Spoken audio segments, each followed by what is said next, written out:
ચોરીની auto rickshaw સાથે ચોર ઇસમને ફતેગંજ પોલીસે ઝડપી પાડ્યા છે।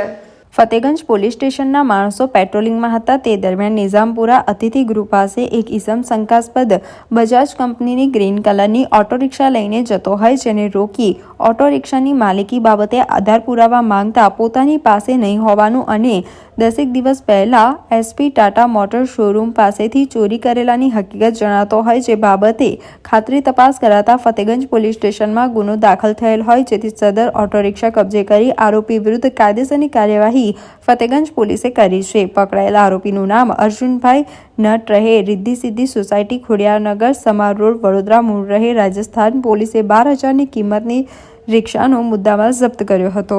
સમાચારોના સતત અપડેટ મેળવવા માટે લોકમત ન્યૂઝને યુટ્યુબ ઉપર સબસ્ક્રાઇબ કરો, બેલ આઇકોન દબાવો અને અમારી સાથે જોડાયેલ રહો ફેસબુક, ઇન્સ્ટાગ્રામ અને ટ્વિટર ઉપર।